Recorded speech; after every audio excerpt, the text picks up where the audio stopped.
नमस्ते, सत श्री अकाल, आदाब। मैं एडवोकेट हरी, लाइव पुर्तगाल बाय हरी की तरफ से आप सभी का स्वागत करता हूं। दोस्तों, ये वीडियो मैंने बनाई हुई है आर्टिकल 92 के लिए।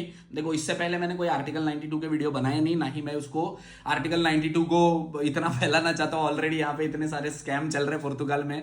लोग तो कुछ आर्टिकल 92 से India, Pakistan, Nepal, Bangladesh, home country से वीजा लगा कर, चलो अपने अपनी कैपेसिटी है, मुझे कुछ उस पर कमेंट नहीं करना है, पर ठीक है।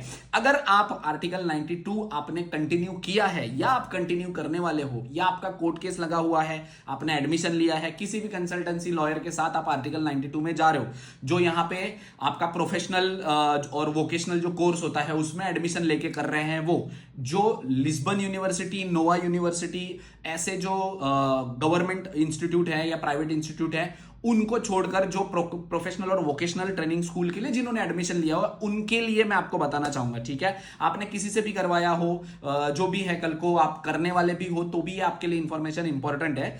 आपको वहां पे जो डॉक्यूमेंट्स चाहिए होते हैं, वो तो जब बायोमेट्रिक के टाइम की बात कर रहा हूं मैं, ये इसलिए मैं वीडियो बना रहा हूं क्योंकि बहुत सारे लोगों को आगे चल के प्रॉब्लम आने वाली है या आ सकती है, और आई भी है। मैं आपको बता दूंगा उसको प्रूफ के साथ। ठीक है, तो आर्टिकल 92 के लिए सबसे इंपॉर्टेंट चीज, आपका एडमिशन तो हो जाता है, आपका निफनिस भी बन जाता है, आपका जुनता भी बन जाता है, डिक्लेरेशन भी हो जाता है आपका घर का, बट उसके बावजूद आपको वहां पे क्या चीजें लगती हैं। तो अभी आर्टिकल 92 में on the date of appointment वहां पे आपसे मांगा जा रहा है प्रूफ ऑफ लीगल एंट्री। ठीक है, आपका लीगल एंट्री होना चाहिए, आप वीजा पे आने चाहिए, वो आपका बोर्डिंग पास, टिकट वगैरह मांगते हैं वो। ठीक है, दूसरी चीज उसमें वो मांगते हैं अभी के लिए, वो तो पहले भी मांगा जाता था, फिर भी मैं बताता हूं, मायस दे सब्सटेंसिया, ये बेसिकली आपको मांगा जाता है। अभी देखो, अगर आप आर्टिकल 92 में हो तो आपको फुल टाइम काम करना अलाउड नहीं होता है। आप 4 घंटे काम कर सकते हो, फुल टाइम का आपको कॉन्ट्रैक्ट आप नहीं लगा सकते हो। हाफ कॉन्ट्रैक्ट लगाओ, या जैसे भी लोग काम करते हैं विदाउट कॉन्ट्रैक्ट, तो उस हिसाब से काम करते हैं पैसे कमाने के लिए।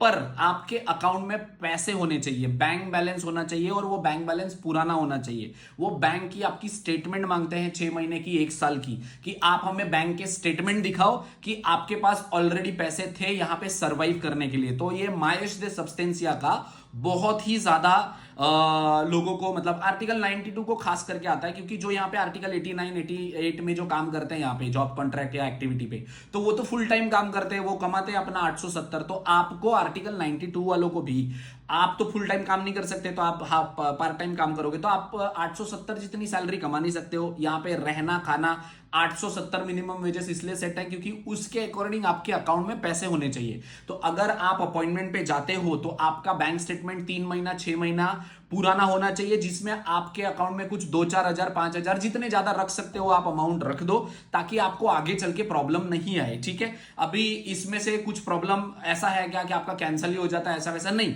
मैं बस आपको बता रहा हूं कि आपको ये प्रिपेयर करके जाना चाहिए, क्योंकि बहुत सारे लोगों को नहीं पता है, या जिनसे आप प्रोसेस करवाते हो वो आपको नहीं बताते हैं। ठीक है, तो मिसअंडरस्टैंडिंग भी हो जाती है, उसकी वजह से भी हो जाती है कई चीजें, तो पर ये ध्यान रखो।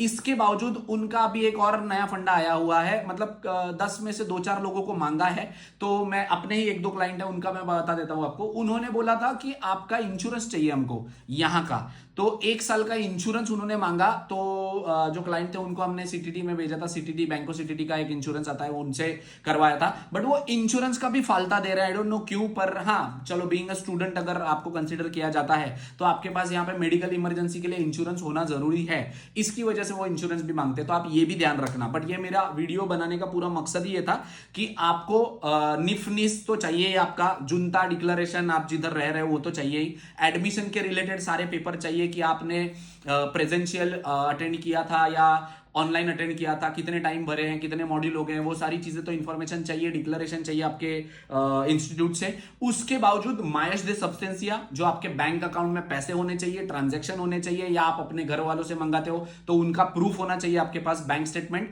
ठीक है, इसके अलावा आपका इंश्योरेंस भी आप करवा लो, बेहतर है। 7-8 या 10 यूरो का कुछ तो बनता है मेरे ख्याल से, वो भी आप बनवा लो महीने का। और बस दैट्स इट।